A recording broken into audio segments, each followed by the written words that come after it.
5 തലമുറകളായി നിങ്ങൾക്കൊപ്പം PRS hospital. Sankaranarayanan എന്ന പേര് ഇപ്പോൾ കേരളത്തിൽ ആളുകൾക്ക് പരിചിതമാണ്. സോഷ്യൽ മീഡിയകളിലും മാധ്യമങ്ങളിലും സാറ്റലൈറ്റ് ചാനലുകളിലും ആ പേരിപ്പോൾ വരുന്നുണ്ട്, അതിൻ്റെ സ്റ്റോറി വരുന്നുണ്ട്.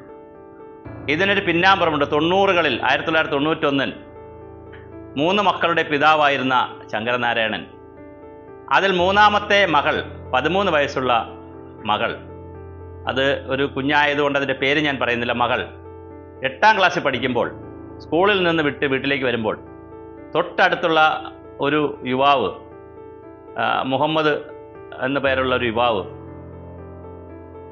റേപ്പ് ചെയ്യുന്നുണ്ട്. അതിക്രൂരമായി ആ പെൺകുട്ടിയെ പിച്ചി ചീന്തി കൊന്നുകളഞ്ഞു.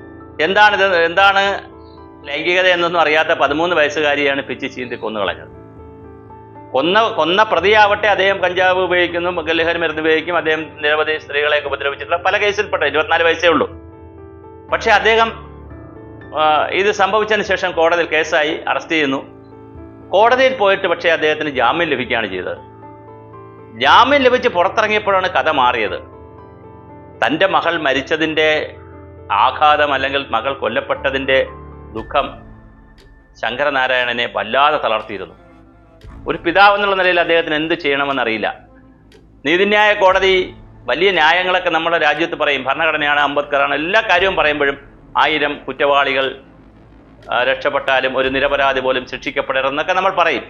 തിരിച്ച് പറയേണ്ട കാലമായി. 1000 കുറ്റവാളികൾ, ഒരു കുറ്റവാളി എന്ത് ചെയ്യപ്പെടാൻ പാടില്ല, രക്ഷപ്പെടാൻ പാടില്ല, നിരപരാധികൾ ശിക്ഷിക്കപ്പെടാനും പാടില്ല എന്ന് പറഞ്ഞാൽ മതി. തിരിച്ച് പറഞ്ഞ് സ്ലോഗൻ പറയണ്ട.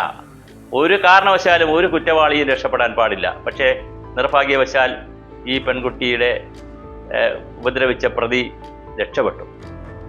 അപ്പോൾ തന്നെ ശങ്കരനാരായണൻ ചെയ്തൊരു പണി എന്താണ്? ഇയാളുമായി അങ്ങ് കമ്പനിയായി, ഈ പ്രതിയുമായി അങ്ങ് സ്നേഹത്തിലായി. നാട്ടിലാകെ വലിയ ചർച്ചയായി. എന്തിനാണ് ഇങ്ങനെ സ്നേഹത്തിലായത്? ഒന്നിച്ച് മദ്യപിക്കാൻ തുടങ്ങിയവർ. പാറപ്പുറത്തൊക്കെ പോയിരുന്ന് ഒന്നിച്ച് മദ്യപിക്കും. അപ്പോഴെല്ലാം ആ അച്ഛൻ്റെ ഉള്ളിൽ ഒരു പ്രതികാരമുണ്ടായിരുന്നു. ഒരു ദിവസം അച്ഛൻ ഈ പ്രതിയെ വെടിവെച്ച് കൊന്നു. വെടിവെച്ച് കൊന്നതിന് ശേഷം നേരെ പോലീസ് സ്റ്റേഷനിൽ ചെന്ന് കീഴടങ്ങി കോടതിക്ക് മുമ്പിൽ ചെന്ന് ശിക്ഷ വിധിക്കുമ്പോൾ ചിരിക്കുകയാണ് ചെയ്തത്. അദ്ദേഹത്തിൻ്റെ മനസ്സിൽ, മനസാക്ഷിയുടെ കോടതിയിൽ അദ്ദേഹം ശരി ചെയ്തിരിക്കുകയാണ്. ജീവിതത്തിൽ അങ്ങനെയുണ്ടല്ലോ, നീതിന്യായ കോടതികൾ ബലം തരാതിരിക്കുമ്പോൾ അല്ലെങ്കിൽ നമുക്ക് അർഹമായത് തരാതിരിക്കുമ്പോൾ, ഇരകൾക്ക് അർഹമായ നീതി ലഭിക്കാതിരിക്കുമ്പോൾ മനസാക്ഷിയുടെ കോടതി ചിലപ്പോൾ പ്രവർത്തിക്കും. അത് വല്ലാത്തൊരു നീതിബോധമാണ്, നീതിശാസ്ത്രമാണ്. വർഷങ്ങൾ കഴിഞ്ഞ് കാവ്യനീതി എന്നതുപോലെ ഇദ്ദേഹത്തെ കോടതി വെറുതെ വിടുകയാണ് ശങ്കരനാരായണനെ. അത് അടുത്ത ഒരു നീതി. അതാരുടെ നീതിയാണ്? നിയമത്തിൻ്റെ നീതി പ്രതിക്ക് അനുകൂലമായി നിന്നു. ആത്മാവിൻ്റെ അല്ലെങ്കിൽ പിന്നെ ഒരു കാവ്യനീതി എന്നതുപോലെ ഒരു ഹൃദയത്തിൻ്റെ നീതി നടപ്പിലാക്കാൻ ശങ്കരനാരായണന് കഴിഞ്ഞു. അതെല്ലാം കഴിയുമ്പോഴാണ് പ്രകൃതിയുടെ ഒരു നീതി വരുന്നത്. ശങ്കരനാരായണനെയും വെറുതെ വിടുന്നു, റിലീസ് ചെയ്യുന്നു. കാരണം എന്താണ്? പ്രതിക്ക് എതിരെ പ്രതിയെ കൊന്നതിനെതിരെയുള്ള തെളിവുകൾ കൃത്യമായി ലഭിക്കുന്നില്ല. അപ്പോൾ ആകെ ജഗപുകയായ ഒരു കേസാണ്.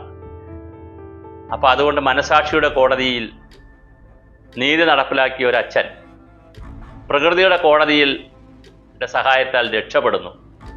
ഇതൊരു വലിയ രസകരവും കൗതുകകരവും പഠിക്കേണ്ടതുമായൊരു വിഷയമാണ്.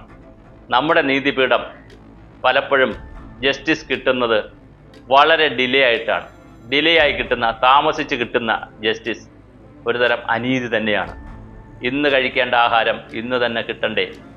ഇന്ന് വിശക്കുമ്പോൾ ഇന്ന് കിട്ടേണ്ട ആഹാരം നാളെ കിട്ടിയിട്ട് എന്താണ് കാര്യം? വിശപ്പ് മാറിയിട്ടോ, വിശന്ന് തളർന്നതിന് ശേഷമോ, വിശന്ന് മരിച്ചുപോയതിനു ശേഷമോ ആ നീതി ലഭിച്ചിട്ട് എന്താണ് കാര്യം?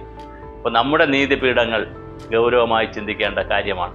നമ്മുടെ പോലീസ് സംവിധാനം, ക്രമസമാധാന സംവിധാനം, ക്രിമിനൽ പ്രൊസീജിയർ സംവിധാനങ്ങളൊക്കെ വളരെ ഗൗരവമായി ചിന്തിക്കേണ്ടുന്നൊരു കേസായിട്ടാണ് ശങ്കരനാരായണൻ്റെ കേസ് വരുന്നത്. 13 വയസ്സുള്ള മകളെ അതിക്രൂരമായി ബലാത്സംഗം ചെയ്യപ്പെട്ടപ്പോൾ ഒരച്ഛൻ മനസ്സിൽ കരുതി വച്ചത് സ്നേഹത്തിലൂടെയുള്ള ഒരു പകയായിരുന്നു. തീർച്ചയായിട്ടും ആ പക വളരെ സ്നേഹത്തിൽ കൈകാര്യം ചെയ്തു തന്നെ പ്രതിയെ കൊല്ലുന്നതിലേക്ക് ചെന്നു. ഇതൊക്കെ നമ്മെ പഠിപ്പിക്കുന്നത് മറ്റൊരു പ്രധാന കാര്യം, പുല്ല് വെട്ടിയും പശുവിനെ വളർത്തിയുമാണ് ശങ്കരനാരായണൻ ജീവിച്ചിരുന്നത്. വളരെ സാധാരണ മനുഷ്യരുടെ നീതിബോധം അല്ലെങ്കിൽ അവരുടെ ഹൃദയനീതി എന്നൊക്കെ പറയുന്നത് എങ്ങനെയാണ് ഇവിടെ കിട്ടുക? അത് സ്വയം നീതി നടപ്പിലാക്കിയ ഒരു വ്യക്തിത്വമായി ശങ്കരനാരായണൻ ചരിത്രത്തിലുണ്ടാവും. അത്തരം കേസുകളും നമ്മൾ പഠനവിധേയമാക്കേണ്ടതാണ്. നീതിപീഠത്തിന് കണ്ണില്ല എന്നാണ് പറയുന്നത്. പക്ഷേ നീതിപീഠങ്ങൾക്ക് ഉൾക്കണ്ണുകൾ ഉണ്ടാകേണ്ട കാലം അതിക്രമിച്ചിരിക്കുകയാണ്.